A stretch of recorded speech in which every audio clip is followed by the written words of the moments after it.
So to you, what makes a hero? A hero would have to be somebody who does something impactful for others. I think of someone who helps someone to better them or society.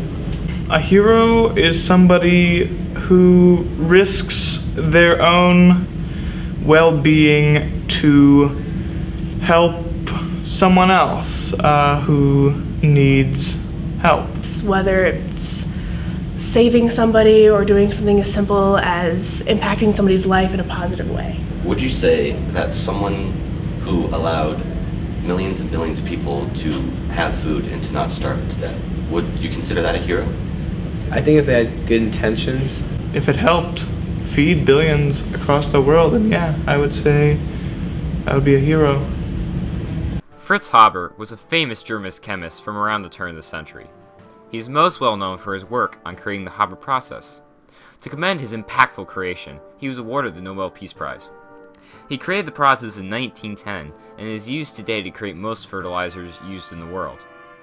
Most importantly, he solved the issue brought up by the Malthusian crisis. The Malthusian crisis is an event that occurs when the population of a given area is larger than the food supply and is thus too large to be supported. Thomas Malthus, the creator of the Malthusian population model, showed that food output grows linearly while population growth grows exponentially. As a result of this, the full population can't be supported and then dies off, bringing the population down to a supportable level. The population then continues to rise and fall, putting it in an endless cycle of cyclical famine. Fritz Haber prevented this from occurring. The Haber process is a method of producing ammonia using the nitrogen in the atmosphere and a reaction with hydrogen. This ammonia is largely used in fertilizers today, allowing for us to create much of the food that we eat. Before the Haber process, there was no way to create enough fertilizer to satisfy the demands of an increased population. Today, the Haber process is the primary source of ammonia that's used in fertilizers. The Haber process is even called the detonator of the population explosion, as it enabled the human population to grow from 1.6 billion in 1900 to over 7 billion people on the Earth now. Today, nearly 80% of the nitrogen found in human tissues originated from the Haber process. With all the scientific advances Haber had made, he won numerous awards, the most notable being the Nobel Peace Prize, which was awarded to him in 1918. In 1933, the race laws put into place by the Nazis compelled all of the Jewish workers under Haber to resign. Haber, having converted to Christianity, did not have to follow these laws, but rather than stand by and accept what was happening, he resigned from his position as director at the Institute for Chemistry at Berlin-Dahlem. He also worked to find these people new jobs to secure their well-being. Despite Fritz Haber's many accomplishments, there are two sides to every coin.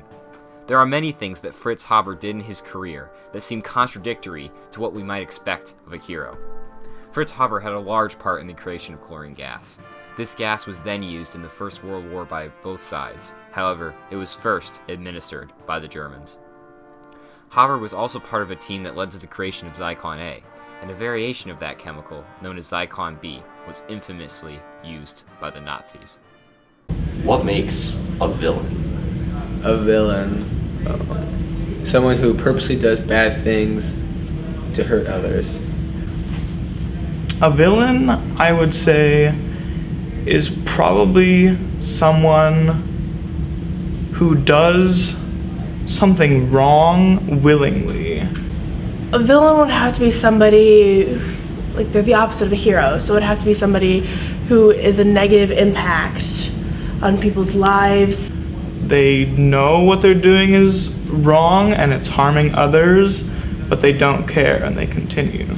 So what about someone whose research led to the creation of Zyklon B?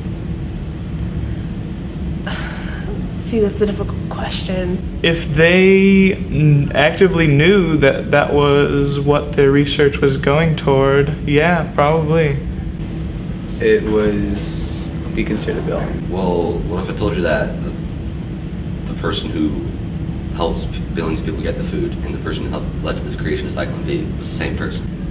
I could see that. People change. that would be complicated. It really depends. It really depends on what they were trying to do, and if they, like, did they know what he was going to use the gas for? Did he know he was going to use the gas to kill people? It's kind of open-ended, isn't it? That's the dilemma, isn't it? Yeah. There are many people that may think Fritz Haber is a villain because of his work with chemical warfare, but there is no denying that Fritz Haber has fundamentally changed the lives of billions of people. Without him, their lives, experiences, and stories would have been lost forever. Every person has flaws. Every hero has flaws. What defines a hero is the legacy they leave behind. Fritz Haber's legacy has fundamentally changed the world for the better. Despite his many flaws, Fritz Haber is certainly a hero.